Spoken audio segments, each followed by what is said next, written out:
19 जुलाई को 2 लाख के करीब ट्वीट हुए थे एस्टेट रिलीज पे। मुझे भी बिहार के कुछ महत्वपूर्ण शिक्षकों से जो वहाँ बीपीएससी पढ़ाते हैं उनसे कॉल आए थे, कुछ न्यूज़ चैनल से कॉल आए। उन्होंने कहा कि आप 19 जुलाई को हम सब मिलकर के रिलीज एस्टेट का हैशटैग है, इसको हम ट्वीट करेंगे, इसको ट्रेंडिंग पे लेकर के आएंगे और आप इस चीज़ को सपोर्ट कीजिएगा। मैंने ट्वीट किया भी, 1,500 लोगों ने वो रीट्वीट भी किया उस समय, और सभी वहाँ के शिक्षकों ने भी मिलकर के ट्वीट किया उसको, और वो उस दिन नंबर 24 पे जो है ट्रेंड कर रहा था। नवंबर 2005 से इन्होंने कहा है अपने ट्वीट में कि हमारी जो सरकार आई है उसके बाद से हम लगातार काम कर रहे हैं।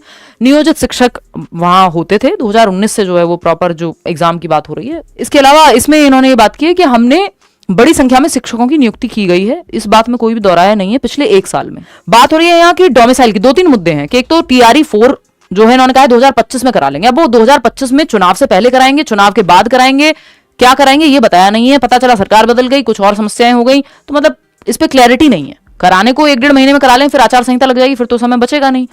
अभी ये हो सकता है कि ये क्लैरिटी क्यों नहीं दे पा रहे हैं, क्योंकि डोमिसाइल को लेकर के अभी क्लैरिटी नहीं है। इन्होंने ये कह दिया है कि हाँ, बिहार के निवासियों को हम डोमिसाइल जो है उसमें प्राथमिकता देंगे, यानी निवासियों को, बिहार के निवासियों को प्राथमिकता देने हेतु शिक्षा विभाग को संबंधित नियम में बता दिया गया है। अब वो फटाफट से पहले डोमिसाइल में कितने परसेंटेज, महिलाओं की 35% आरक्षण की बात हुई थी, अभी इसमें परसेंटेज की कोई क्लैरिटी नहीं है कि जो बिहार के निवासी यानी जिनके पास बिहार का डोमिसाइल है उनको प्रेफरेंस मिलेगी। और प्रेफरेंस मिलना कोई बुरी बात भी नहीं है, बट पिछले 3 चरण में कहां थे आप?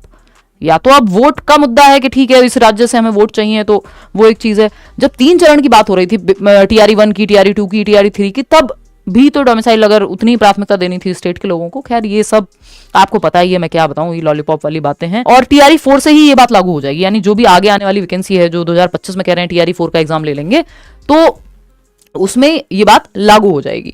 और इन्होंने कहा साफ साफ कि वर्ष 2025 में TRE 4 एवं वर्ष 2026 में TRE 5। अब एस्टेट की बात हुई थी, जो आप देख रहे थे मीडिया में कि वहां के एजुकेशन मिनिस्टर भी कह रहे थे, और बाद में ये न्यूज आई है कि TRE 4 ले लेंगे चुनाव से पहले। तो अब ये चुनाव से पहले लेंगे चुनाव से बाद में, ये सब तो यहाँ लिखा नहीं है, बस वर्ष 2025 में लिखा है। अब अगर मान लीजिए नवंबर में चुनाव होता है, उससे पहले आचार संहिता लग जाती है, तब तो कुछ होता नहीं है, तो क्या अगले महीने ले लेंगे या फिर चुनाव के बाद लेंगे, इस पे इन्होंने कुछ भी क्लैरिटी दी नहीं है। बात रही एस्टेट की, जो अलग से ये बात न्यूज में आई थी कि एस्टेट जो है TRE 4 से पहले ले लेंगे, उस बात को इन्होंने खारिज कर दिया। इन्होंने कह दिया कि हम तो TRE 5 के आयोजन से पूर्व लेंगे एस्टेट। तो जो TRE 4 में जो लोग बैठने वाले थे, इस बार सीटेट भी नहीं हुआ है और वो एस्टेट भी नहीं दे पाएंगे, एस्टेट भी नहीं होगा TRE 4 से पहले, तो कितने लोगों का नुकसान होगा।